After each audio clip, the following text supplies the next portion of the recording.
கர்த்தருக்குள் பிரியமானவர்களே, ஏப்ரல் 19 இன்றைய பனித்துளிகளின் தலைப்பானது அவரே வாய்க்க பண்ணுவார். வசனம் சங்கீதம் 37வது அதிகாரம் 5வது வசனம். உன் வழியை கர்த்தருக்கு ஒப்புவித்து அவர் மேல் நம்பிக்கையாயிரு, அவரே காரியத்தை வாய்க்க பண்ணுவார். ஆனி பிரான்சிஸ் ரீட்லே என்னும் அம்மையார் 1836ஆம் ஆண்டு இங்கிலாந்தில் பிறந்து பக்தியுள்ள குடும்பத்தில் வளர்ந்தவர். இவரது தந்தையார் ஆங்கிலிக்கன் திருச்சபை ஒன்றில் போதகராக இருந்தவர். அந்த அம்மையார் தமக்கு 4 வயதா இருக்கும் போதே வேதத்தை நன்கு வாசிப்பார்கள். இவர் புதிய ஏற்பாடு முழுவதையும் பழைய ஏற்பாட்டின் சில பகுதிகளையும் மனப்பாடம் செய்திருந்தார். ஆங்கிலம் தவிர பிற மொழிகள் 5ஐ அவர் கற்றிருந்தார். இனிமையாக பாடவும் ராகங்கள் இயற்றவும் பியானோ முதலிய இசை கருவிகளை இசைக்கவும் தாளந்து பெற்றவராக இருந்தார். ஒரு நாள் அவர் தன் நண்பர் ஒருவரின் வீட்டிற்கு சென்று அங்கே 5 நாட்கள் தங்க வேண்டியிருந்தது.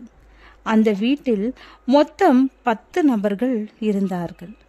அவர்களில் சிலர் கிறிஸ்துவை இரட்சகராக ஏற்றுக்கொள்ளாதவர்கள். அதை அறிந்து கொண்ட அந்த அம்மையாருடைய இருதயத்தை ஒரு பாரம் அழுத்தவோ இரவு முழுவதும் முழங்காலில் நின்று அந்த வீட்டில் உள்ளவர்கள் அனைவரும் இயேசுவை ஏற்றுக்கொள்ள வேண்டும் என்று ஊக்கமாக ஜெபம் பண்ணினார்கள். அவர்களின் இருதய வாஞ்சையையும் ஊக்கமான ஜெபத்தையும் கண்டு கர்த்தர் கடைசி நாளில் அந்த வீட்டில் இருந்த 10 பேரையும் சந்தித்தபடியால் அவர்கள் அனைவரும் தங்களை முற்றிலுமாக கிறிஸ்துவுக்கு ஒப்பு கொடுத்தார்கள். அந்த நாள் இரவு வேளையில் அந்த அம்மையாருக்கு எந்தன் ஜீவன் இயேசுவே என்னும் பாடல் மனதில் உருவாயிற்று. அன்று இரவே அதை எழுதி என்னையே சமூலமாய் தத்தம் செய்தேன் நித்தமாய் என்னும் வரிகளோடு அப்பாடலை எழுதி முடித்தார். அப்பாடல் நம்முடையதையெல்லாம் முற்றிலுமாய் நம் ஆண்டவருக்கு நம்மை ஒப்பு கொடுக்க உதவி செய்யக்கூடிய பாடலாகும்.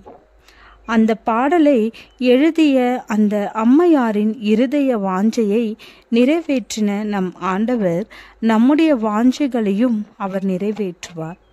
கர்த்தர் எனக்கு துணையாயிராவிட்டால் என் ஆத்துமா சீக்கிரமாய் மௌனத்தில் வாசம் பண்ணியிருக்கும். என் கால் சறுக்குகிறது என்று நான் சொல்லும்போது, கர்த்தாவே உமது கிருபை என்னை தாங்குகிறது.